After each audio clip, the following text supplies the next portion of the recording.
ಸಣ್ಣಗೆ ಆರಂಭವಾದ ಕುಡಿಯುವ ಗಂಡನ ಅನುಮಾನ ಹೆಂಡತಿಯ ಕಣ್ಣೀರನ್ನೆಲ್ಲ ಬತ್ತಿಸಿದ ಮೇಲೆ ಮೇಲಿದ್ದ ಒತ್ತಡವು ಮಲಗಿದ್ದ ಗಂಡ ಮೇಲಕ್ಕೆ ಹೆಂಡತಿ ಸೆರೆಮನೆಗೆ ಹೋಗುವಂತೆ ಮಾಡಿತ್ತು. ಏಲೂರು ಜಿಲ್ಲೆಯ 44ರ ಗಂಡ ಸುಧೀರ್ ರೆಡ್ಡಿ ಮಾರ್ಕೆಟಿಂಗ್ ಮ್ಯಾನೇಜರ್ ಆಗಿ ಒಳ್ಳೆಯ ಸಂಪಾದನೆಯನ್ನ ಹೊಂದಿದ್ರು. ಹೈದರಾಬಾದ್ನ ವಿವೇಕಾನಂದ ನಗರದಲ್ಲಿ ವಾಸವಿದ್ರು. ಮನೆ, ಹಣ ಎಲ್ಲ ಇದ್ರೂ ಸಂಸಾರದಲ್ಲಿ ಸರಿಗಮ ಇರಲಿಲ್ಲ. ಕುಡಿದು ಮನೆಗೆ ಬಂದು ಬಾಯಿಗೆ ಬಂದಿದ್ದು ಬೈಯುವುದು ಹೆಚ್ಚಾಗುತ್ತಾ ಸಾಗಿತ್ತು.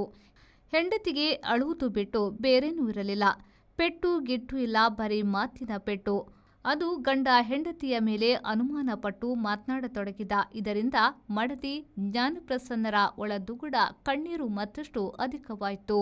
ಈಗ ಜ್ಞಾನಪ್ರಸನ್ನರಲ್ಲೂ ಅನುಮಾನದ ಭೂತ ಹುಟ್ಟಿತು. ಗಂಡನಿಗೆ ಹೊರಗೆ ಇನ್ನೊಂದು ಸಂಬಂಧ ಇರಬೇಕು. ಅದಕ್ಕೆ ತನ್ನ ಮೇಲೆ ಅನುಮಾನ ಮತ್ತು ಬೈಗುಳ ಹೆಚ್ಚಾಗುತ್ತಿದೆ ಎಂದು ಆಕೆ ಅಂದುಕೊಳ್ಳತೊಡಗಿದ್ಲು.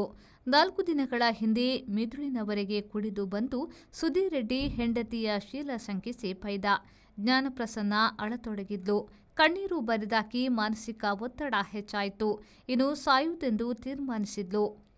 ಅನಂತರ ನಾನೇಕೆ ಸಾಯಲಿ, ಅವನೇ ಸಾಯಲಿ ಎಂದು ಕುತ್ತಿಗೆಗೆ ಕೈ ಹಾಕಿದ್ಲು.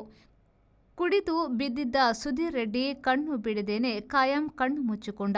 ಕೂಡಲೇ ಕುಡಿದು ಮಂಚದಿಂದ ಬಿದ್ದು ಗಂಡ ಸತ್ತ ಎಂದು ಅತ್ತು ಸುದ್ದಿ ಮುಟ್ಟಿಸಿದಳು ಜ್ಞಾನಪ್ರಸನ್ನ. ಸಂಬಂಧಿಕರು ನಂಬಿದ್ರು. ಸುಧೀರ್ ರೆಡ್ಡಿಯ ತಂಗಿ ಹೀಗೊಂದು ಸಾವು ಸಾಧ್ಯವೇ ಎಂದು ಪೊಲೀಸರಿಗೆ ಕೇಳಿದ್ರು. ಪೊಲೀಸರು ಜ್ಞಾನಪ್ರಸನ್ನರನ್ನ ವಿಚಾರಣೆಗೆ ಒಳಪಡಿಸಿದ್ರು. ಆಕೆ ಅಳು ವಾಗ್ಮೂಲ ನೀಡಿದಳು. ಶವ ಪರೀಕ್ಷೆಯು ಕುತ್ತಿಗೆ ಒತ್ತಿ ಉಸಿರು ಕಟ್ಟಿಸಿದ್ದನ್ನ ತಿಳಿಸಿತ್ತು. ಪೊಲೀಸರು ಹೆಂಡತಿಯನ್ನ ಜೈಲಲ್ಲಿ ಕೂರಿಸಿ ನ್ಯಾಯಾಲಯದತ್ತ ಹೊರಟಿದ್ದಾರೆ.